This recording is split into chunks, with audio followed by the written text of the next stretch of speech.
이게 좋은 의미일지 모르겠지만 그러나 말씀은 언제나 같은 자리를 지향하기 때문에 마음 열어놓고 들어주시면 감사하겠습니다.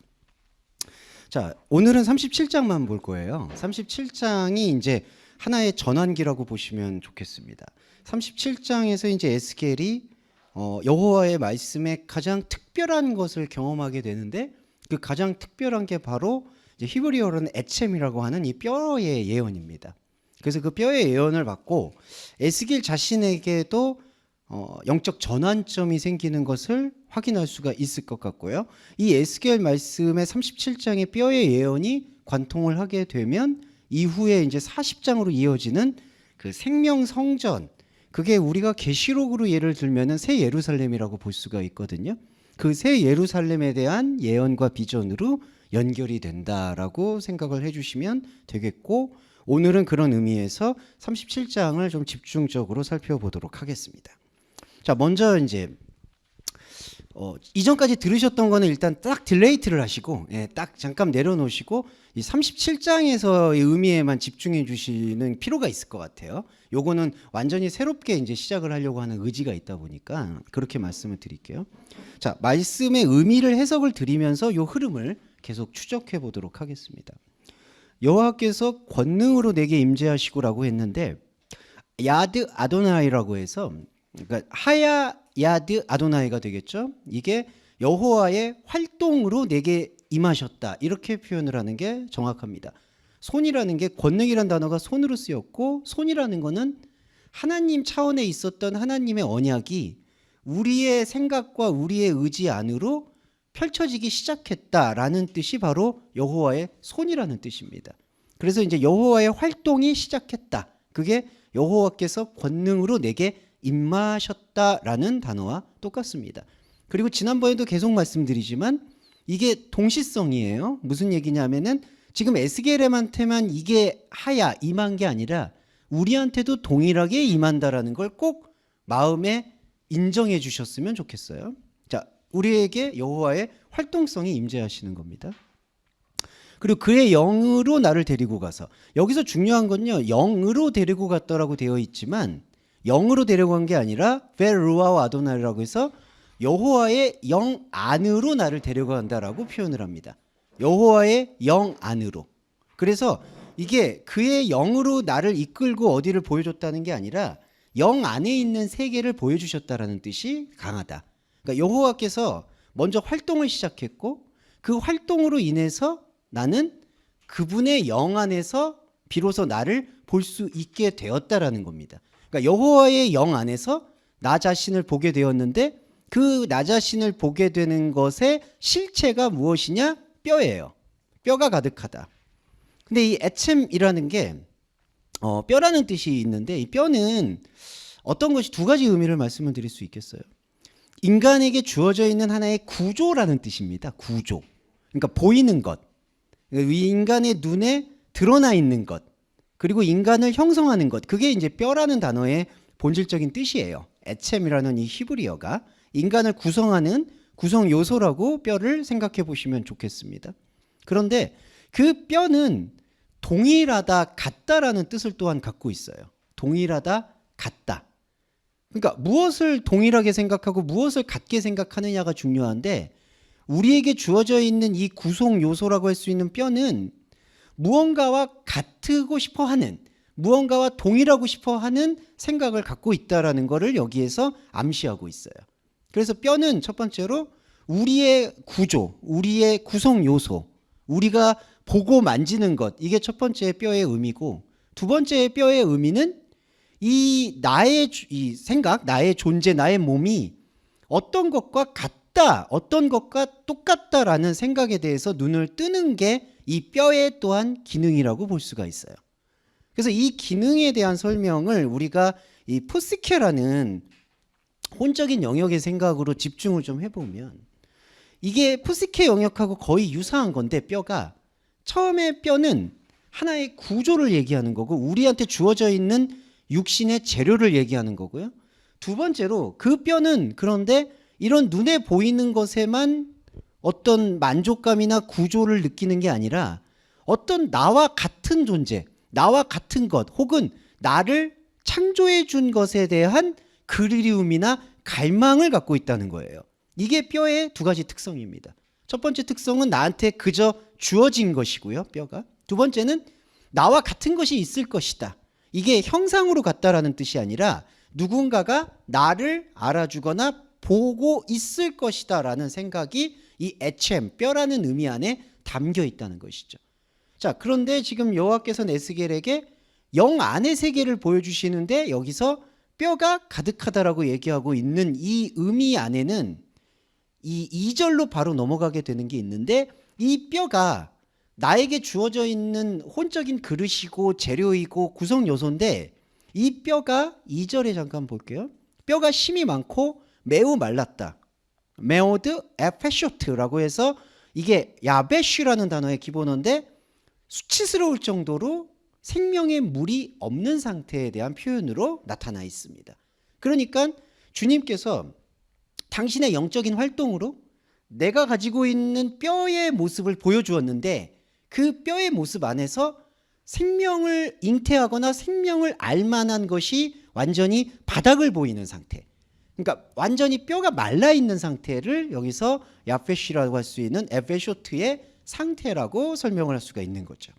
그리고 이제 거기에서 언급되는 게 자꾸 골짜기라는 게 나오는데, 이 골짜기라는 것은 이제 깊은 수렁이라는 뜻을 얘기하고 있어서 이 뼈가 나와 같은 것을 찾고는 있지만 나를 나답게 봐줄 수 있는 생명의 대상을 찾고는 있으나 너무나 바닥이 말라버렸기 때문에 어떻게 생명으로 활동을 할 수가 없는 철저한 절망의 상태가 바로 2절에 심이 말랐다라는 단어로 생각을 하실 수 있을 것 같아요. 자, 그래서 우리도 똑같습니다. 에스겔의 말씀을 듣고 하나님의 영 안에서 나를 보고 나니 하나님의 영과는 무관하게 나의 뼈는 완전히 바닥을 보이고 있는 상태, 이 부끄럽고 수치스러운 상태라는 뜻도 이 말랐다라는 단어 안에 감겨 있습니다. 그런데 이게 말씀이 자각을 하면은 감사한 거예요. 그러니까 이게 말랐구나, 이게 수치스럽구나, 이거를 느끼게 되는 게 감사한 일이죠. 그래서 예배라는 게 중요한 게, 지금 저와 여러분의 이 시간을 통해서 내가 하나님 앞에서 나타난 내 자신이 완전히 생명을 잉태할 수 있는 것과는 상관이 없는 존재였구나라는 거를 발견하는 게 신앙 고백의 첫 단추라는 거, 이거를 우리가 같이 동행해야 될 필요가 있어요. 그래서 아주 말랐다라는 단어가 있고, 3절에 보시면 주 여호와, 여기 앞에 인자야 너는 이 뼈들이 살 수 있겠느냐라고 생각하냐, 이제 이렇게 질문을 합니다. 근데 여기서 이 에스겔의 대답, 우리의 대답이 중요한 게, 주 여호와여, 여호와 아도나이 알타 야다타라고 해서 당신이 나을 수 있습니다, 당신이 상관하고 있습니다라고 직역을 해볼 수가 있어요. 주 여호와여, 당신이 상관할 수 있습니다. 그러니까 이 얘기에 대한 이 전환점을 좀 말씀을 드릴게요. 주님이 말씀으로 에스겔에게 물었어요. 인자야, 이 뼈들이 살겠냐? 그랬더니 당신이 압니다. 이 얘기는 잘 들어주세요. 당신이 이 뼈를 살릴 수 있습니다라는 뜻이 내포된 게 아니라, 당신이 이 뼈에 대해서, 지금 이 뼈가 두 개가 있는데 죄송해요. 인간이 생각하는 생각의 뼈가 있고, 지금 묻고 있는, 에스겔이 묻고 있는 하나님의 영 안에서의 새로움이 있다라는 것을 지금 에스겔이 이렇게 압니다라고 설명을 하는 거예요. 이 알다라는 단어가 동침하다, 낳는다, 잉태하다라는 뜻으로 연결이 되거든요. 이 야다라는 단어입니다. 그러니까 주님이 압니다라고 얘기하는 거는 이 죽은 뼈가 살아난다라는 얘기를 하는 게 본질이 아니라, 당신은 이 뼈를 낳을 수 있습니다, 당신은 이 뼈와 상관할 수 있습니다라는 신앙 고백이라는 거예요. 네. 그러니까 이게 달라요. 이게 뭐가 다르냐 하면은, 이 뼈들이 살 수 있겠느냐 그러면은 당신이 알고 있고 당신이 살릴 수 있습니다라는 뜻이 아니라, 당신이 상관하는 뼈가 있습니다라는 고백으로 이게 전환이 된다는 거죠. 죽은 뼈는 죽은 뼈로 있는 거고, 이 죽은 뼈와 다르게 당신은, 내가 혼적인 나의 뼈가 당신과 같은 것, 당신을 향하는 것에 대해서 생명을 가지고 있습니다라는 고백이 바로 아도나이 야타 야다타, 여호와여 주께서 아시나이다, 이 뜻으로 이해할 수가 있습니다. 그래서 여호와가, 아담이 하와를 잉태한다라고 표현할 때, 그리고 하와가 생명을 낳는다라고 표현할 때 항상 야다라는 단어를 사용해요. 야다라는 단어가 이렇게 낳는다, 잉태하다, 관계 맺는다는 뜻이 있기 때문에 그렇게 보실 수가 있어요. 자, 그러니까 자, 정확히 보셔야 되는 것은 이 뼈들이 살아나는 게 아니라 되게 애매하고 신비로운 게 이 뼈들이 살아나는 게 아니라 그 뼈들이 아까 말씀드렸잖아요. 같은 것을 지금 느끼고 있다고. 그 같은 게 살아있음을 믿는 겁니다. 라고 고백을 한다는 거죠. 자, 이렇게 되게 되면 여기 4절에 내가 이르시되 너는 이 모든 뼈에게 대언을 해라 라고 되어 있습니다. 자, 대언이라는 건 뭐냐면요. 이 나베라는 게 이제 선지자라는 단어로도 연결이 되는 건데 대언이라는 거는 당신이 갖고 있는 말씀을 전달을 하라는 뜻이에요. 그러면 자, 말씀을 전달하려면 이 말씀에 대해서 하나가 되어 있어야지 전달이 가능한 거예요. 그러면 아까 에스겔이나 저희나 우리가 어떻게 하나됨을 증명하고 느낄 수 있느냐? 아까 이 고백을 했었죠. 여호와여 주님은 아십니다. 자, 우리도 에스겔과 같이 당신이 이 뼈가 아닌 다른 뼈가 있음을 나는 알고 있습니다라고 고백을 하게 되잖아요. 야다의 고백. 그러면 그 야다의 고백 자체가 내 안에서 하나님과 활동하는 말씀이 되는 것이고 그 말씀을 이 마른 뼈라고 되어 있죠. 4절에 지금 죽어있는 뼈에게 이거를 전달할 수가 있는 거예요. 그러니까 이 마른 뼈가 살아난다라는 개념이 아니라 이 마른 뼈가 있었고 이 마른 뼈가 나의 모습이었는데 이 나의 모습이 완전히 말라있다라는 사실을 하나님께서 압니다, 아십니다라고 고백을 하는데 이 고백의 영역에 하나님의 진짜 뼈가 존재하고 있었다라는 것이죠. 이 하나님의 진짜 뼈가 하나님과 같은 것, 하나님의 생명, 우리 언약의 확인입니다. 그래서 이 언약의 확인을 통해서 이 말씀의 동력과 재료를 다시 요 마른 뼈에게 전달해 주는 게 바로 나베라는 히브리어 예언이에요. 여기 대언이라고 써 있는데 예언이라고 볼 수 있습니다. 그래서 예언이라는 게 고린도전서에 보시면 바울이 이 표현을 하죠. 특별히 예언을 하도록 해라. 그걸 왜 그렇게 강조했느냐? 이게 무속인들처럼 앞서 일에 기륭화복을 점치는 예언과는 아예 상관이 없고요. 이때 예언은 하나님의 뼈, 하나님을 알아볼 수 있는 그 언약, 그 하나님의 언약을 나의 마른 뼈에게 전달을 해라는 뜻이 바로 예언이다. 이게 바로 예언이고 예배로 발전이 된다라고 말씀드릴 수 있습니다. 그러면 마른 뼈는요, 중요한 게 뼈가 마른 뼈가 기름진 뼈로 바뀌는 게 아니라요. 마른 뼈는 말씀을 샤마 듣는 거예요. 이 마른 뼈가 바뀐다라고 생각하는 거는 인간이 갖고 있는 욕망이에요, 솔직히. 이게 말랐는데 물이 비옥하게 채워져서 옥토가 됐다가 아니라 마른 뼈가 하나님의 말씀을 듣고 자기의 마른 뼈, 내 안에 내 혼적인 뼈의 세계, 혼적인 그릇에는 하나님을 알만한 것이 존재하지 않는다라는 것에 대한 신앙 고백이 이루어지는 게 정석이라는 거죠. 그래서 여호와의 말씀을 들을지어다라는 이 샤마의 고백은 내 자신을 마른 뼈임을 알게 되는 거예요. 자, 내 자신이 마른 뼈임을 알게 되는 이 신앙의 고백은 5절에 이것으로 연결이 되는데 주 여호와께서 뼈들에게 말씀하시기를, 이게 예언을 하고 있습니다. 지금 내가 영을 너희에게 들어가게 하리니 너희가 살아나리라, 이렇게 표현을 해요. 요거 히브리어로 잠깐 말씀드릴게요. 메비 바켐 루아우 베 유템.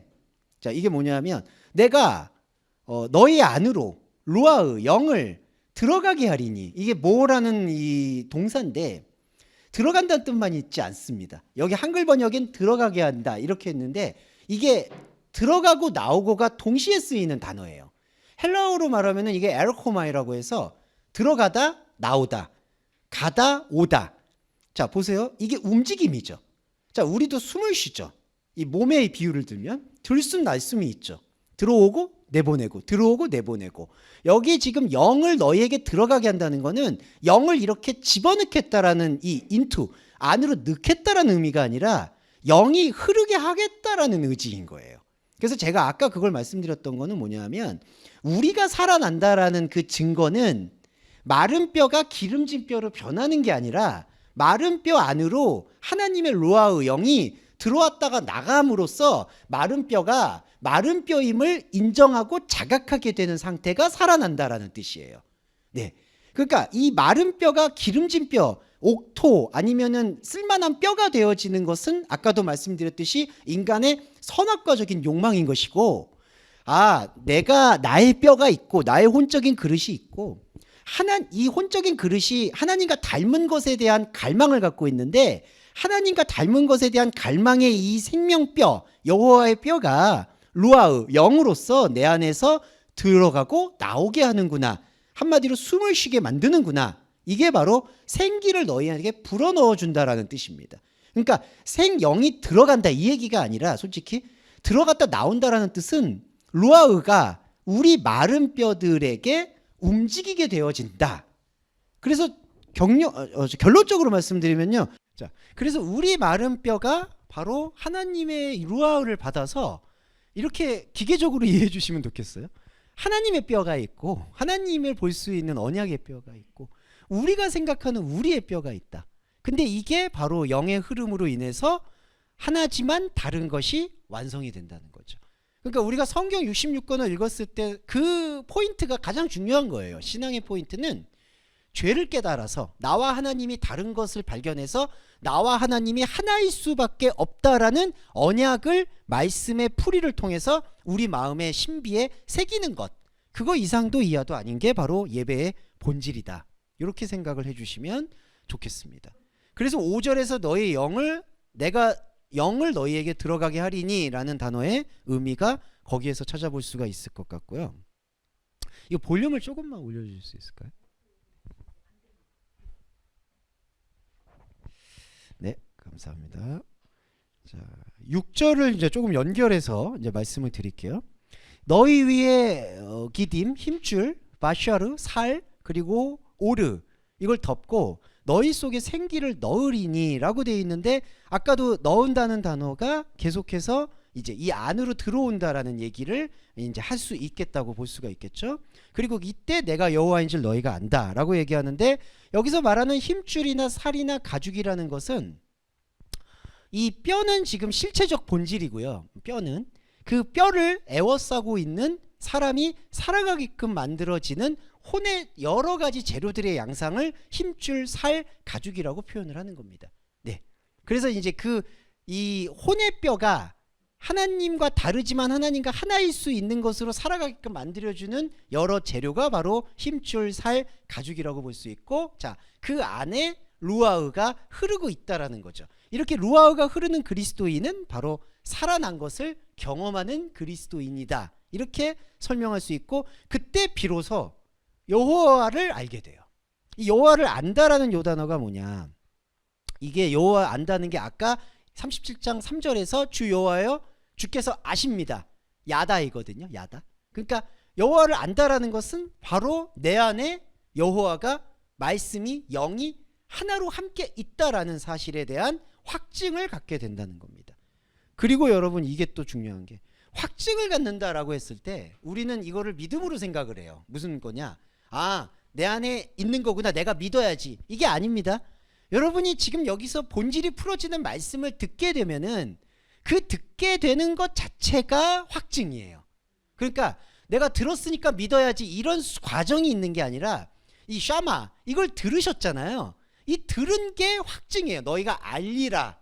그러니까 우리가 믿음을 오해를 하는 게, 믿음은 들으면서부터 난다라고는 말씀을 들었는데, 믿음을 들었으니까 그 들은 거를 믿어야지라고 생각을 하시는데, 그거는 우리의 후속 감정이라고 해서 우리가 살아가고 있는 인생의 감정을 말하는 거예요.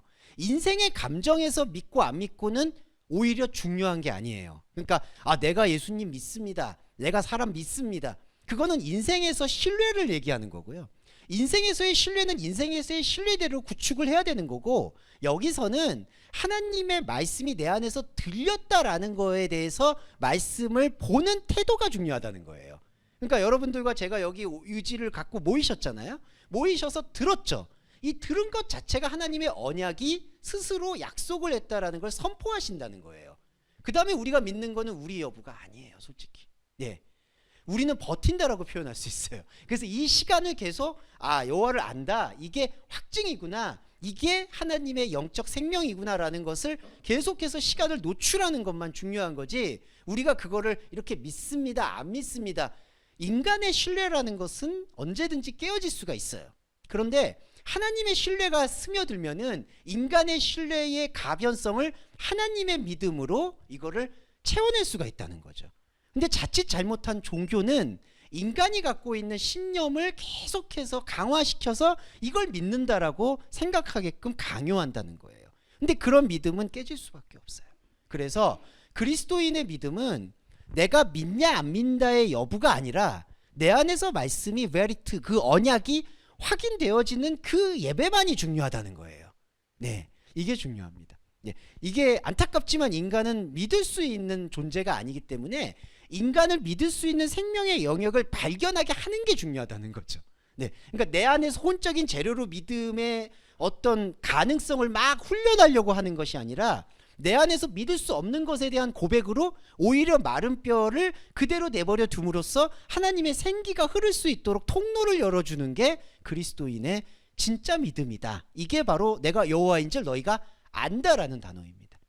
이렇게 이해를 해주시면 좋을 것 같고, 자, 그 다음에 중요한 게 요 뼈와 뼈입니다. 요거 이제 설명을 드릴게요. 7절인데요. 이에 내가 명령을 따라 대언하니, 이게 뭐냐? 에스겔이 자 명령이라고 얘기했죠. 차바. 이게 아까 말씀드렸던 그 내 믿음이 아닌 하나님에 대한 동작이라고 보시면 돼요. 자, 이 차바 명령에 따라 대언한다는 얘기는 에스겔이 자기가 감정적으로 동의하고 내가 믿고 이게 아니라, 요거는 인간의 영역이었잖아요. 에스겔 바로 저희는 하나님의 말씀이 들어온 것에 대한 그냥 그 생명으로 계속해서 말씀을 흘려보낸다라는 뜻이 바로 명령을 따라 대언한다라는 뜻입니다. 그러니까 여기에는 이걸 우리가 흔히 중립적이라고 표현할 수 있죠. 그러니까 내 신뢰나 내 의지나 내 마음을 가지고 이걸 예배를 이렇게 표현하고 하는 게 아니라, 내 의지나 내 신뢰라는 감정은 잠시 내려두고 그냥 이거는 내 그냥 감정이야라는 걸 내버려두고 이 말씀이 말씀으로만 움직일 수 있도록 나를 열어놓는 상태가 바로 에스겔이 유지하는 생명의 중립성인 거예요. 제가 이제 예레미야와 이사야를 조금 안 좋다라는 표현보다는 조금 뒤섞여 있다라고 말씀을 드리는 게 이런 지점이에요. 예레미야와 이사야, 아모스, 미가 이러한 일련의 선지자들은 이 에스겔과 같이 솔직히 이 대언 자체가 이루어지는 게 많이 어려워해요. 그거를 말씀 안에서 드러나요. 그러니까 그러면 내 민족은 어떻게 되는 겁니까? 나의 교회는 어떻게 되는 겁니까? 내 사람들은 어떻게 되는 겁니까? 이거 분명히 좋은 의미이지만 하나님의 말씀은 그것과 상관없이 흐른다라는 것을 일단 우리가 수용을 해야 된다는 거예요. 그 다음에 내 가족, 내 국가, 내 민족, 내 생각, 내 감정을 돌아다봐야 된다는 거죠. 그러니까 생명의 순서가 다르다는 거예요. 여기서 에스겔은 그냥 에스겔이 생각하는 뭐 아내도 죽고 가족도 파탄이 나고 그런 어떤 인생적으로 힘들었던 부분들을 먼저 여기 말씀으로 개입시키지 않고 그거는 그것이다. 그리고 자기는 내가 들어온 이 말씀을 전하겠다라는 강한 의지가 여기에 있다는 거예요. 자, 이렇게 될 때 뭐가 나오냐면요. 소리가 난다는 거는 하나님의 영의 음성이 활동했다라는 의미의 다른 표현이에요. 이 소리가 콜이라는 건데 하나님의 이걸 영적 음성이라고 하는데, 영적 음성이 무슨 신비적으로 듣고 이게 전혀 아니고요. 하나님의 말씀이 라키아, 내 안에서 울림을 형성한다는 뜻이에요. 그게 소리가 나고 움직이게 되면 뭐가 이루어지냐면 에쳔 엘 아츠모라고 해서 뼈와 뼈가 서로 만나게 된다라고 해요. 뼈와 뼈가 만난다고 합니다. 자, 이 설명이 제가 앞서 설명드렸던 거를 같이 연동시켜서 말씀드리면, 뼈와 뼈가 서로 만난다가 뭘까요? 하나의 뼈는 마른 뼈인 우리를 얘기하고요. 또 하나의 뼈는 그 마른 뼈가 똑같은 것으로 볼 수밖에 없었던, 우리는 우리의 의지로는 볼 수 없었지만 하나님의 계획 속에서는 예비되어 있었던 하나님과 함께, 하나님과 닮은 것, 하나님과 같이 갈 수 있는 또 다른 뼈가 이렇게 서로 캐레브 만나게 된다는 거죠. 연결이 된다라는 뜻입니다. 이게 기쁨이에요. 그러니까 뼈와 뼈가 연결이 된다라는 뜻이 무슨 뜻이냐? 하나의 뼈는 우리의 뼈, 주어진 뼈를 얘기하는 거고, 또 하나의 뼈는 하나님의 의지와 언약의 뼈를 말씀하는 거예요. 그래서 이 뼈와 뼈가 카라보라는 히브리어로 서로 연결이 된다. 이게 바로 차바, 하나님 말씀의 실체인 거예요. 실체. 그래서 이 뼈와 뼈가 연결이 된다는 게 어떤 그 무슨 뭐 접골의 원리처럼 뼈와 뼈가 이렇게 맞아 떨어지고 그 안에 골수가 흐르고 이렇게 된다, 이런 얘기를 지금 암시하는 게 아니라, 이 에쳔이라는 단어 자체가 갖고 있는 생명의 철학적인 뜻이 우리가 가지고 있는 구조와 하나님이 우리와 함께 하시고자 마련하셨던 당신의 구조가 서로 알아볼 수 있게 되는 상황이 열리게 되는 게 바로 소리가 나고 움직이고 이 뼈와 저 뼈가 서로 만나고 연결되어지는 사랑을 뜻한다. 이게 영적 원리라는 거예요. 자, 그래서 그 영적 원리를 설명을 하는 게 8절인데요. 이런 게 보세요. 내가 보니 그 뼈에 힘줄이 생기고 살이 오르며 그 위에 가죽이 덮이나 그 속에 영은 존재하지 않는다. 자, 이게 왜 갑자기 이 설명이 들어올까요? 8절에 보시면, 자, 뼈에 힘줄이 생기고 살이 오르고 가죽이 덮었는데 그 안에 영이 지금 없다라는 표현을 하죠. 그럼 이 뼈는 지금 잘못된 뼈일까요? 그게 아니라는 거예요. 자, 에스겔이 이거를 아까 제가 방금 말씀드렸던 그 원리를 설명해 주기 위해서 여기다가 부연 설명을 하는 거예요. 이 뼈가 뭐죠? 마른 뼈예요. 좀 생기가 없다라고 얘기하죠. 그러면 이게 진짜 생기가 없는 거냐? 생기가 없는 게 아닌 거죠. 이게 무슨 뜻이냐? 에스겔이 뭘 설명해 주려고 하냐면 하나님의 본질의 뼈가 있고 내 뼈가 있는데 아까 말씀드린 것처럼 사람의 선악과의 욕망은 내 마른 뼈가 채워져서 진짜 뼈가 된다라고 생각을 한다는 거죠. 그러니까 이게 바로 잘못된 하나님처럼의 사상인 거예요. 내가 하나님과 똑같은 존재가 되어지는구나. 근데 그게 아니라는 거죠. 내가 하나님의 루아흐를 맞아들이면 내 안에 오히려 하나님의 루아흐 영이 없음을 더 처절하게 안다는 거예요. 그러니까 이거는 감정적으로 나쁘고 허무하고 이게 아니라요. 와, 내 안에 진짜 하나님 없구나라는 게 그런 어떤 나를 자학해서 얻어내는 고백이 아니라 내가 말씀을 더 선명하게 보면 볼수록 내 안에는 하나님이 계시지 않구나라는 것을 느끼고 확증하게 된다는 게 바로 영은 없다는 뜻이에요. 이 안에. 그러니까 이 안에 없다라는 뜻을 안에 또 해석을 하시는데 좀 오해를 하시는데 이 없다라는 뜻이 오히려 고백이라는 거죠. 이 뼈는. 그러니까 37절의 뼈는 우리의 뼈예요. 근데 37절 9절에 또 뼈가 나오죠. 인자야 너는 영을 향해서 대어내라. 자, 이게 어떻게 가능하냐 하면 이게 참 감사한 건데, 자, 너는 영을 향하여 대어나라고 하죠. 이게 뭘까요? 영을 향해서 말을 건네라는 뜻이잖아요. 그러면 영을 향해서 말을 건네는 나는 뭘까요?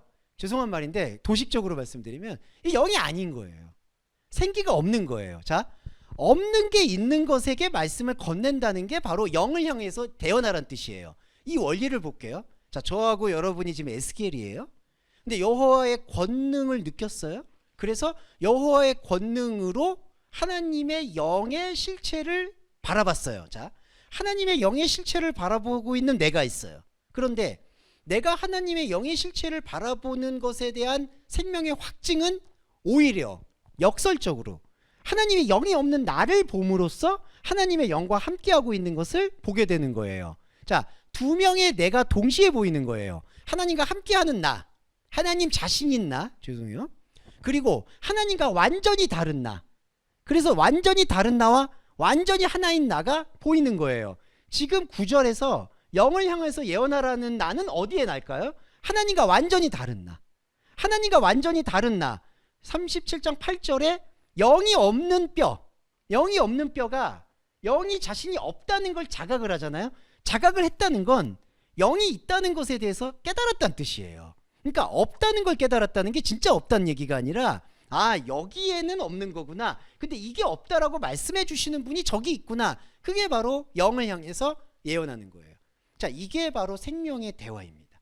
그래서 이게 바로 아까도 들숨날숨처럼 생명의 숨이에요. 먼저는 나를 이끌어서 하나님이 영의 세계를 보여주고, 그러면 자, 이게 참 표현이 묘한데 이게 내가 여기로 가요. 여기 내가 있어요. 하나님과 완전히 하나인 나. 근데 이렇게 가서 선악과의 욕망은 여기가 영지주의처럼 싹 지워지면 좋잖아요. 이걸 싹 비우고 완전히 여기로 흡수가 된다. 근데 그게 아니라 여기로 흡수돼서 완전한 내가 보이면 완전한 나를 보는 완전하지 않은 없는 내가 보이는 거예요. 없는 나와 있는 나가 보이는 상태. 그래서 없는 나가 있는 나에게 또 말을 건네는 상태. 그게 바로 영을 향해서 대언하는 상태예요. 그래서 이게 하나님과 함께하는 나, 하나님 없는 나, 이게 계속 움직이게 되는 상태가 바로 그리스도인이에요. 그리고 이게 구원입니다. 여기 이상 이하의 구원이 없어요. 다른 구원이 없어요. 이게 하나님과의 관계가 맺어지고 하나님과 관계가 맺어지게 되는 게 하나님 나라이고 구원이고 종말이에요. 왜냐하면 우리 시간이 끊어지는 거니까. 종말이라는 거는 우리의 시간이 끊어지고 하나님 시간이 들어오는 거니까 종말이고 부활이고 구원이다. 이렇게 설명을 드릴 수 있겠고. 그런데 이것만 설명드리고 이제 쉬었다 할게요.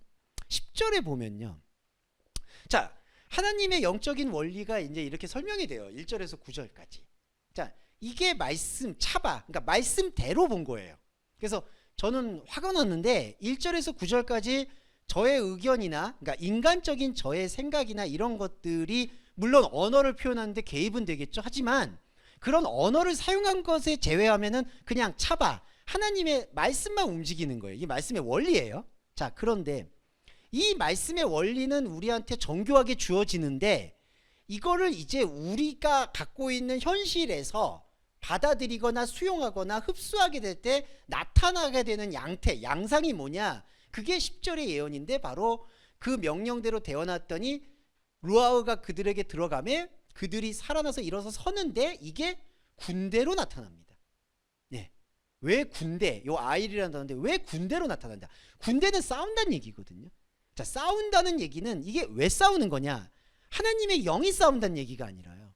하나님의 영의 원리는 정교하고 그 이상 이하도 없고 하나님과 온전하게 지탱이 되는데 그 온전하게 지탱되는 죄송합니다. 이 온전한 메커니즘과는 별도로 내가 지금까지 좀 억울하시겠지만 나와 그리고 2000년 전부터 쌓아왔던 하나님과 달랐던 그 하나님처럼 되고자 하는 그 시스템, 생각, 결박, 고리 이런 것들이 계속해서 다 연결이 되어 있으니까 나라는 사람하고 들고 일어난다는 거죠. 그러니까 우리가 도배를 하거나 장판을 하거나 고구마 줄기를 뜯을 때도 네, 요거 하나만 해결하면 참 좋겠죠. 그러니까 여기만 흠집이 있어서 도배를 여기만 찢으면 좋겠어. 근데 만약에 그런 칼이 없다 그러면은 요거 찢으면 이거 다 드러나죠. 그러니까 이게 인간의 전쟁의 원리하고 똑같은 거예요. 자, 나는 하나님 없는 나와 있는 나라는 이 완벽한 말씀 앞에 노출되어 있는 것처럼 보여요. 죄송한데. 그런데 내가 지금까지 규정하고 살아왔던 심지어 이 성경을 보는 눈조차 언어조차 단어조차 이해조차 다 다른 것들, 완전히 이것과 이 영의 루아흐의 흐름과는 상관없는 것들과 다 실핏줄처럼 연결이 되어 있으니까 여기가 하나 생기가 딱 들어오면, 영이 들어오면, 여기가 들어오면 여기서 갖고 있었던 나의 생각의 결들이 움틀거린다는 거죠. 이게 예수님이 말씀하신 처처의 지진과 기근이에요. 왜 지진과 기근일까요? 지진은 이거예요. 먼저 동요를 일으키는 거예요. 내가 지금까지 안정적이라고 생각해왔고 내가 말뚝을 받아왔던 것들이 다 뽑히는 거예요. 우리 죽을 때까지 다 뽑는 겁니다. 이거는. 예, 그냥 말뚝들이 다 뽑히는 거예요. 그게 지진이고요. 기근은 뭐냐면요. 내가 말뚝을 박은 걸로 먹고 살았다고 생각하는 거예요. 정신이든 영이든 직업이든 내 감정이든 내 어떤 만족감이든. 근데 그 양식이 아닌 거예요. 금식이라는 거는 더 이상 내가 지금까지 열심히 먹어왔는데 이게 돌인 거야. 그걸 아는 거예요. 그러니까 나는 지금까지 밥이라고 먹었는데 말씀에 동요가 일어나니까 이게 그냥 돌인 거예요. 그럼 못 씹어요. 그러니까 금식이 자연스럽게 되고 그러니까 기근이 오는 거예요. 왜 기근일까요? 하나님 말씀의 원리에서는 그것이 기근이 아닌데 사람이 지금까지 말뚝을 박았던 것 안에는 그게 먹을 거였는데 먹을 게 떨어지니까 이게 기근이 되는 거예요. 근데 이게 참 아이러니한 게, 죄송해요. 요것만 말씀드릴게요. 이걸 처처의 지진과 기근이라고 말씀하셨잖아요. 그런데 이게 중요한 게 그냥 없는 걸 없는 걸로 받아들이면 없는 게 안 돼요. 이게 참 말장난 같은데, 자, 뭐냐? 아까도 말씀드렸잖아요. 자, 인간이 갖고 있는 욕망 중에 가장 큰 게 이런 거예요. 자, 신앙 고백으로 돌아와서 나는 하나님 없습니다. 근데 이 고백이 대부분 어떤 고백이냐? 죄의 한탄 고백으로 이어지거든요. 아, 내가 인생을 살아봤더니 정말 나는 혈기가 많고 뭔가 게으르고 막 악독하고 마음속에 가득합니다. 그래서 참 사람은 못됐고 하나님이 아니군요. 근데 제가 말씀드리는 건 그게 전혀 아니거든요. 그거는 그냥 인간의 감정에서 나타나는 건데 그걸 자꾸 하나님 없는 고백으로 연결을 해버려요. 자, 그러다 보니까 이 없는 거를 온전하게 없는 걸로 고백을 못하고 자꾸 일상에서 어떤 그 자기의 모습을 투영을 해가지고 고백을 하려고 한다는 거예요. 그런데 그것도 내려놔야 돼요. 그것도 내려놓고 하나님 없다라는 것을 그냥 말씀으로 보게 되면 그 없는 게 지속되는 게 우리한테 두려운 게 아닌 거예요. 우리한테 더 이상 말씀을 받아들이는 게 기근과 지진이 아니라는 거죠. 그러니까 오히려 내가 정말 정교하게 믿고 있었던 거, 내가 현상적으로 뿌리내렸던 거, 이게 사실은 아무것도 아닌 거예요. 이게 진짜는 여기 있는 거예요. 그러니까 진짜를 회복하고 지금까지 나를 현상으로 막 길들여 왔던 거를 오히려 현상이 아니다라고 선포해 줘야 된다는 거예요. 그러면은 이게 기근과 지진이 아니에요. 왜냐하면은 진짜 마른 뼈와 하나님 뼈가 같이 있는 생명의 생존이 되는 거니까. 이렇게 이해를 해주시면 좋을 것 같습니다. 근데 그럼에도 불구하고 이걸 군대라고 표현한 것은 아마도 우리의 인생에서 이렇게 말뚝을 박았던 내 안에 다른 생각들이 말씀을 보면 볼수록 계속해서 스트럭을, 충돌을 일으킬 수밖에 없다. 그런데 그 충돌을 해결하려고 하는 것도 중요하겠지만 그 충돌에도 불구하고 우리가 계속해서 말씀의 대언을 지속해야 된다라는 게 군대라는 의미를 준 여호와의 에스겔에 대한 뜻, 우리에 대한 뜻이다. 이렇게 이해를 해보시면 좋겠습니다. 자, 여기까지가 37장 전반부의 마른 뼈 얘기고, 좀 쉬었다가 막대기 얘기 드릴게요. 네, 잠깐 쉬었다가 하겠습니다. 그러면 기왕 마이크 잡은 김에 바로 후반부 이야기 이제 시작을 좀 해보도록 하겠습니다.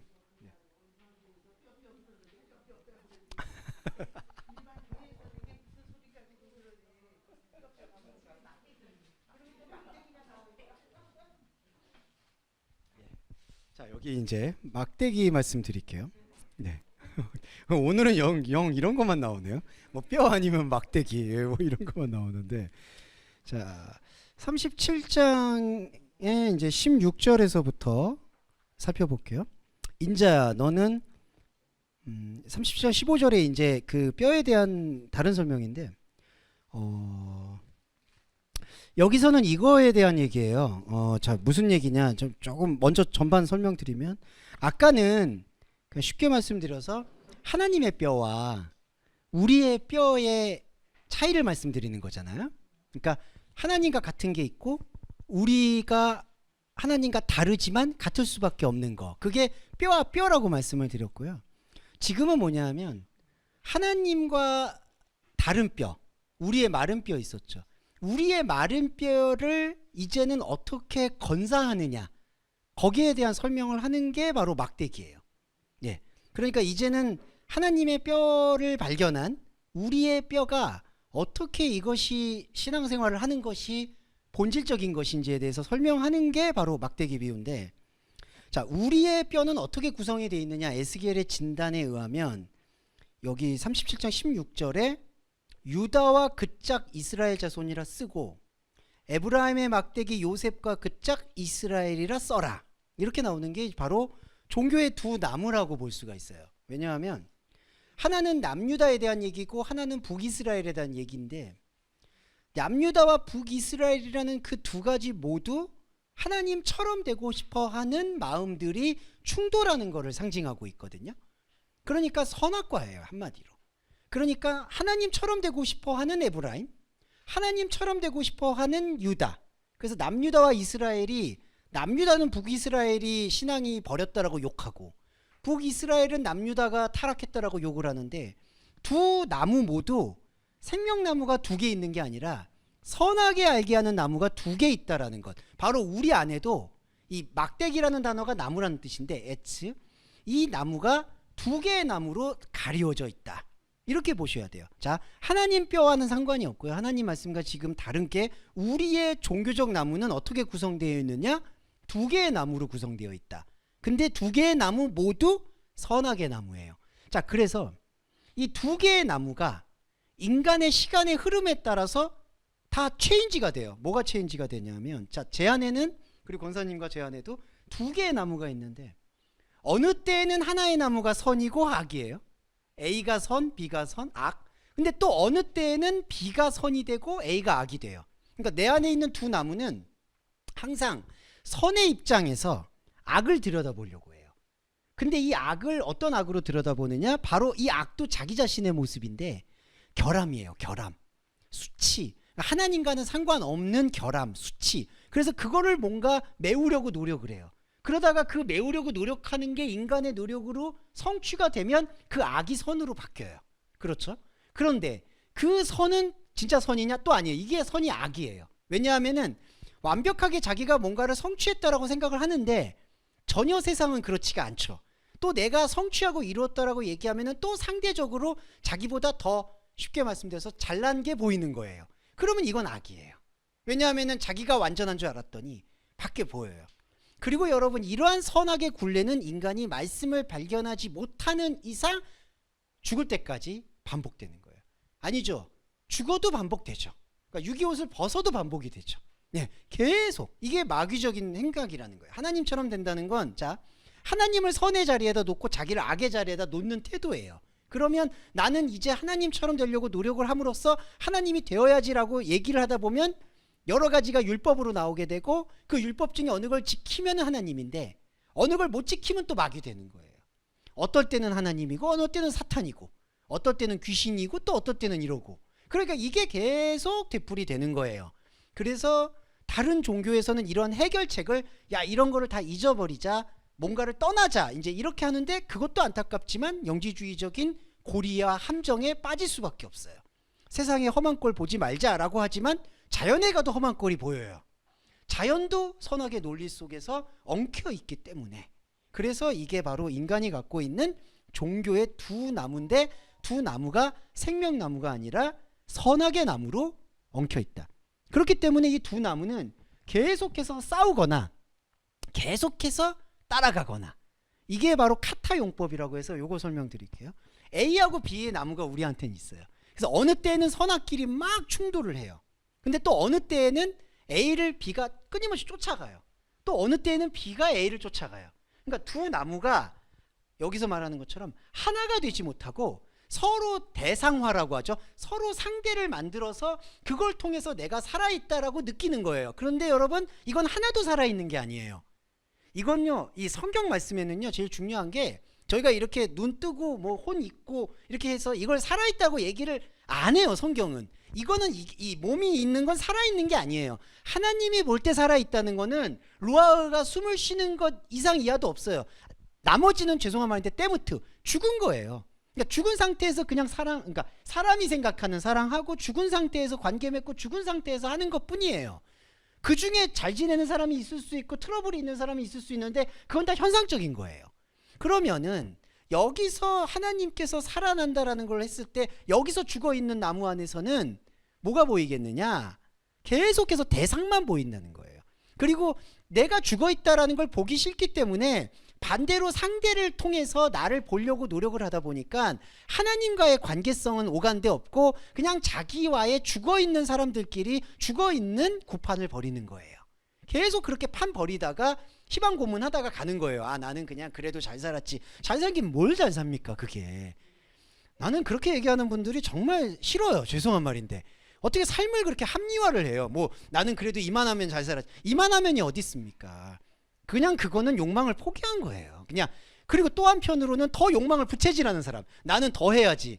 아니 뭘 더 합니까. 거기서 또 더 할 건 뭐 있으며 덜할 건 뭐 있고. 그러니까 그런 모든 게 바로 이 나무가 선악나무로 엉켜 있기 때문에 벌어지는 현상이에요. 그래서 대언하는 에스겔을 통해 주셨던 하나님의 말씀은 17절에서 서로 합하여 하나가 되게 해라. 둘이 하나가.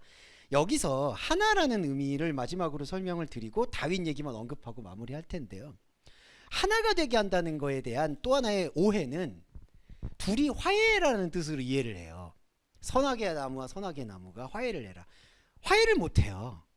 화해가 아니에요.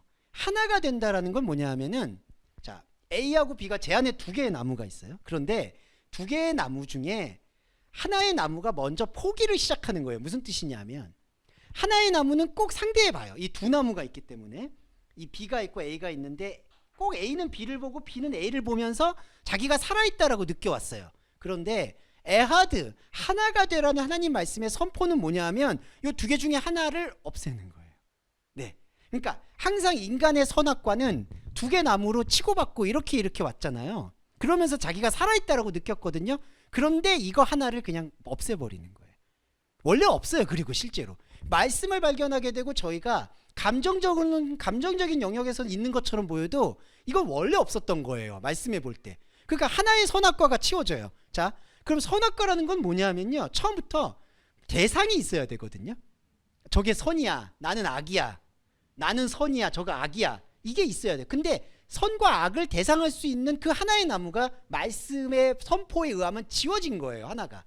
그럼 하나가 남는데 이게 고아와 과부예요, 여러분. 예. 그러니까 이게 없어진 거예요. 그러면 나는 어떻게 되는 거지? 나는 어디로 가야 되지? 라고 얘기할 때 이 안에 루아가 있다는 게 보이는 거고, 이 안이 아까 말씀드렸던 하나님 뼈예요, 이제. 그러니까 앞에는 전반부에서는 하나님과 다르고 하나님과 하나가 있다라는 그 영역에 대한 생명 설명이고, 지금 여기는 그건 말고 계속해서 대상을 삼고 있는 종교의 두 나무가 있었는데 하나가 되게 하라는 말씀은 그 두 나무 중에 하나의 나무가 없다. 선악과는 늘 두 나무예요. 근데 하나가 없어진다? 선과 악 중에 선이 없어진다? 악이 없어진다? 이게 표류예요, 표류. 그게 광야예요. 그리고 그게 교회예요. 예, 이게 하나가 되는 원리입니다. 그리고 하나가 되면요, 더 중요한 게 섬길 대상이 없다고 보셔야 돼요. 자, 이게 바로 계명의 실천입니다. 나 외에 다른 신을 두지 말라는 건 인간이 늘 종교의 두 나무를 속성처럼 숙명처럼 품고 있었기 때문에 하나님조차도 이 선악 중에 한 나무로 설정을 해놨다는 거죠. 그러니까 아론이 그렇게 제사를 했었잖아요, 레위 지파가. 그러니까 이 하나님 뼈하고는 상관없이 인간이 종교의 두 나무 세워놓고 나는 죄인입니다, 이게 악이고, 하나님은 완전하십니다, 이게 선이고. 그러니까 이거는 종교의 두 나무에서 나온 우상이었다는 거예요. 이게 없어진 거예요, 이게. 그러니까 이렇게 두 나무에서 섬기는 게 없어져요. 그러면 표류하죠? 그러면 표류할 때 중요한 게, 아까 왜 전쟁이라고 했냐면 표류할 때 인간이 또 요걸 찾아요, 나무를. 내 나무 어디 있어? 내 나무 어디 있어? 내 막대기가 통치하는 거잖아요. 그러니까 나 좀 누가 데려가 주세요. 자꾸 광야에서 그걸 찾는 거예요. 근데 말씀이 성경 66권이 그걸 맨날 끊는 거예요, 매주마다. 여러분, 그냥 계속 없어. 네. 그러면 그럼 없으면 도대체 뭐예요? 그러면 여기 있어, 이거예요, 그냥. 네. 그러니까 막대기를 계속 끊어내는 거예요. 그게 하나예요. 그러니까 하나가 된다는 건 섬길 대상이 없는 거예요. 그래서 죄송한 말이 아니라 중요한 말인데, 그래서 예배할, 기도할 것도 없고 헌금할 것도 없는 거예요, 솔직히. 왜냐하면 헌금과 기도가 잘못되면 뭐죠? 요 두 나무에서 나보다 더 좋은 나무한테 계속 갖다 바치는 거거든요. 그러니까 그 헌금 없잖아요. 그 11조 없고. 그 기도는 뭐죠? 그러면 갖다 바쳤으니까, 죄송한 말인데 인간은 본질적으로 대가를 원하기 때문에 갖다 바쳤는데 기도를 해야죠. 네, 그렇죠. 예. 아니, 갖다 바쳤는데 기도 안 하면 이상하잖아요. 그러니까 기도 제목이 막 쌓이는 거예요. 거기서 이상한 자학이 일어나는 거예요. 아, 요번에는 기도 안 들어주셔도 더 좋은 응답을 주시겠지. 아니면 내가 욕정으로 잘못 구한 거겠지. 잘못 구하긴 뭐 잘못 구해. 애초에 구하지 말아야 되는데. 그러니까 여기서 이상한 악순환. 그러니까 이게 섬기는 거거든요. 이 잘못된 섬김이 완전히 사그라들게 선포한 게 에스겔의 요 37장이에요. 그래서 이 하나가 된다는 건 되게 중요한 거예요. 둘이 억지로 하나 되는 거는 하나님이 아무 관심이 없어요. 둘 중에 하나를 그냥 지워버리는 거예요. 원래 없어요. 그게 하나님 말씀의 원리예요.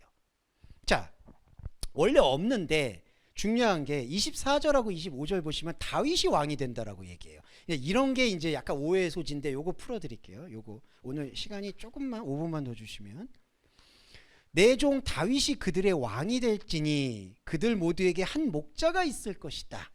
여기서 다윗이 목자가 된다고 하니까 또 사람들이 아, 통일 왕국을 세운 그분이 왕이 되는 거구나라고 희망적으로 생각을 하게 되고, 실제로 그렇게 해석들을 많이 해요, 유대교인들은. 아, 우리 사마리아 사람 에브라임과 그리고 남유다와 북이스라엘이 다시 통일을 해서, 우리 마치, 저도 남북 통일을 원하지만 남북 통일이 돼서 한 민족이 되는 거구나, 이렇게 이해를 한다는 거죠. 왜냐하면 다윗이 그렇게 통일 왕국을 이뤄냈었으니까. 그때 뭐 우리 역사로 말하면 광개토대왕처럼 이렇게 생각을 하는 거죠. 그런데 에스겔이 다윗을 언급할 때, 다음 시간에도 또 설명을 드릴 텐데, 에스겔이 다윗을 왕으로 세우는 이유는요, 다윗의 그 업적을 왕으로 세우는 게 아니라 다윗의 신앙 고백을 왕으로 세운다는 얘기예요. 다윗의 신앙 고백은 시편에 절절하게 나와 있어요. 내가 지금 왕이 아니다. 이게 실제 그래요. 나는 왕일 수가 없다. 그리고 왕은 아예 없다. 그게 시편에서 다윗이 고백하는 고백인 거예요. 그러니까 여기 에스겔이 내 종 다윗이 그들의 왕이 된다라는 여호와 말씀을 대언한 거는 다윗의 현상적인 업적이 왕이라는 게 아니라 다윗의 그 신앙 고백이 왕이라는 거예요. 이거에 대한 오해의 지점을 벗겨내면 에스겔이 뭘 말하고 있는지를 정확하게 이해할 수가 있는 거고, 마지막 원리 설명은 이제 언약 설명입니다. 마지막 절인가요? 37장 26절에 내가 그들과 메리티 샬롬 화평의 언약 곧 이것이 메리티 올람이 되게 한다. 그러니까 화평의 언약이 영원한 언약임을 입증하고 이렇게 직역을 좀 해볼 수 있을 것 같은데 이게 뭐냐면요. 제가 앞서 이제 37장 전반부로 들어가 볼게요. 화평의 언약이 뭘까요? 이 두 나무가 화평되는 게 아니죠. 자, 지금 막대기 얘기에서는 종교의 두 나무였잖아요. 종교의 두 나무에서는 하나에 지운 거예요. 이거 원래 없었다. 그러니까 선악과가 무너지는 거죠. 선악과가 생명나무로 바꾸게끔 선포해 주신 거예요. 선악과는 늘 두 개였어야 되니까. 근데 하나가 없다라고 해서 생명이 선포가 됐어요. 자, 그럼 생명이 선포가 내가 다시 뼈로 돌아와 볼게요. 생명이 선포된 나는 하나님이 된 나가 아니라 하나님이 없는 나예요, 여러분. 예, 하나님과 비워진 나, 마른 뼈. 자, 근데 마른 뼈임을 알게 해준 뼈가 뭐였죠? 하나님의 언약이에요. 하나님의 구조, 하나님의 뼈, 편의상. 그러니까 나의 뼈, 하나님의 뼈. 이게 같이 연합이 되는 게 샬롬이에요. 화평. 그래서 이게 같이, 그래서 아까 루아흐가 숨이 들어왔다가 나가게 한다고 하잖아요. 자, 그러니까 그리스도인의 신앙생활은, 자, 여기 영역에서는 성경 말씀도 지뢰밭인 게 이게 다 두 나무로 선악으로 이렇게 구성되어 있는데, 그러니까 저기 악한 민족은 멸하시고 우리 민족은 살리실 거예요. 나를 욕했던 놈들은 죽이시고, 이게 다 이 논리거든요. 두 나무 중에 두 날개 중에 하나를 꺾어버린 거고요. 그럼 여기 표류하겠죠? 광야 되겠죠? 근데 여기서 더 이상 막대기를 찾지 않고 나는 아예 하나님 없습니다. 대상도 못 찾겠습니다. 라고 고백을 하게 되면 여기 하나님, 진짜 하나님, 이게 영을 불어 넣어 주신다는 거죠. 이 둘이 완성이 돼요. 자, 이게 샬롬이에요. 그리고 이게 이제 제가 교리적으로 설명드리는 것 중에 또 중요한 건데, 마치 사람이 유기옷을 벗으면 하나님이 된다고 생각을 해요. 무슨 얘기냐? 유기옷을 벗고 혼을 내려놓으면 이게 없어지고 여기로 완전히 흡수가 돼서 하나님과 완전히 하나가 된다라고 생각하는 경우가 원어 성경을 하시게 되거나 해석을 하게 되거나 혹은 그렇지 않더라도 그런 꿈을 가지고 있어요. 그게 아니에요. 왜냐하면 화평의 언약이 뭐였죠? 자, 하나님 뼈, 내 뼈, 이게 공존한다는 얘기예요. 하나님 없음, 내 하나님 있음, 이게 공존을 해요. 근데 여기 뒤에 보세요. 화평의 언약이 곧 영원의 언약이 되게 한다. 영원이 뭐죠? 올람이 뭐냐면은 유기옷을 벗고 우리가 갖게 되는 시간을 얘기하는 거예요. 영원. 그러니까 하나님과 함께 내가 유기옷을 벗고 나서 저희가 여러분, 제가 확신하는데 여러분들이 언약에 발견이 되셨잖아요. 발견이 돼서 이게 유기옷을 벗게 되면 내 혼이 없어지고 영으로 흡수되는 게 아니라 영의 옷을 입은 혼이 영과 영원히 함께 한다는 거예요. 그러니까 유기옷을 벗고 나서도 하나님의 없음과 하나님의 있음을 계속 교제하면서 살아가게 되는 게 곧 천국이다. 예, 그때 내가 없어져서 나는 완전히 영이 된다. 이 말도 안 됩니다. 예, 그게 욕망이에요. 왜 욕망일까요? 그게 선악과 생각인 거예요. 여긴 영이 있고 나는 육이 있는데 이 육이 나를 죄로 가로잡았어. 그래서 이거를 십자가의 피로 날마다 고백하다가 유기옷을 죽으면 나중에 무슨 옷을 입고 영이 될 거야. 영이 되는 게 아니에요. 예, 이게 왜 그렇게 생각들을 하시는지 모르겠는데, 그러니까 그런 거에 대한 좀 오해가 되는 것 같아요. 근데 에스겔이 그런 것들을 아주 정교하게 잡아요. 그러니까 하나님과 우리가 공존하는 이 화평이 곧 유기옷을 벗고 나서도 영원히 소통할 수 있게 되는 원리다. 이게 하나님 나라 원리다. 이거를 영원한 언약이라고 표현을 하고요. 우리가 중요한 건 마지막으로 말씀드리면 이겁니다. 이런 것들을 인식을 놓지 않는 거예요. 야, 인식을 이렇게 생각을 가지셨잖아요. 오늘 그 생각을 갖다가 어디에 적용하는 게 아니에요. 이것도 아까도 말씀드릴게요. 아, 나 믿으니까 이렇게 살 거야. 이제 더 이상 그렇게 살지 않으셔도, 아니, 그렇게 살지 마세요. 그건 우리 인생은 인생의 지혜대로 사셔야 돼요. 그게 훨씬 좋아요. 성경은 그런 지혜를 안 줘요, 여러분. 이게 무슨 지혜를 주고 무슨 아버지 학교입니까? 여기서 아버지 상을 배우면 안 되죠. 제가 답답해서 자꾸 성경에서는, 왜냐하면 성경에서는요, 아버지의 잘못된 모습을 고백하는 건데, 그리고 어머니의 잘못된 모습을 고백하는 건데, 그거를 막 적용하면 안 되겠죠. 자, 이 말씀을 드리는 거고, 이 성경에 아닌 현상적인 삶은 현상의 삶을 꾸리는 것이고, 아시겠지만 이 유기옷을 벗고 나서도 내가 하나님과 영원히 소통한다라는 이런 인식을 계속 말씀을 보면서 채굴한다고 하죠. 계속 이 우리가 가지고 있는 인간의 언어를 끊어내고 하나님의 언어로 흡수시킬 수 있도록 우리가 이렇게 나아가야 된다는 거예요. 실천하고 접목하는 건 전혀 하나님의 관심사가 아니라는 거, 그거를 꼭 인정해 주셨으면 좋겠어요. 예, 말씀은 말씀대로 심어져야만 합니다. 그래야지 현상도 편해져요. 솔직히 말씀드리면. 네, 그 말씀을 전체적으로 드리면서 오늘 배려의 기도와 주기도문으로 마무리하겠습니다. 사랑해 주님 감사합니다. 오늘 샬롬, 화평의 언약, 곧 영혼의 언약을 익혔습니다. 이 익힌 것을 어디에다 적용하려 하지 않고 이 깨달았고 알았던 것이 내 안에서 말씀으로 흐를 수 있도록 주님 배려해 주시고 축복해 주시기를 소원합니다. 하지만 아까 우리 마른뼈에서도 이것을 군대라고 표현하셨듯이 우리의 현상의 삶은 여러 가지 두 나무의 종교성으로 엉켜있기 마련입니다. 내가 종교를 버린다고 해도 세상의 욕망은 그것으로 가득 차 있습니다. 상대적인 가난함, 그리고 상대적인 명예에 대한 욕심, 그것들이 채워지지 않았을 때의 박탈감, 우리의 감정들은 늘 그런 것의 소용돌이 속에서 힘들어하고 있습니다. 그리고 그런 것들을 버릴 수도 없음을 알고 있습니다. 주님, 간절히 구하옵기는 그런 모든 부분들이 배려될 수 있도록 배려해 주시고 축복해 주시기를 소원합니다. 그러나 주님, 우리의 육신의 건강은 중요합니다. 육신의 건강이 더 잘 지탱될 수 있도록 지혜로운 방향을 항상 인도해 주시기를 소원합니다. 또한 사람과 사람과의 관계에서 상처받고 상처를 주는 것처럼 힘든 일도 없다고 알고 있습니다. 사람과 사람 사이의 관계에서의 상처 주고 상처받는 일들이 최소화될 수 있도록 배려해 주시기를 소원합니다. 마지막으로 우리의 경제적 어려움은 우리가 하나님의 말씀을 보게 하는데 큰 걸림돌이 됩니다.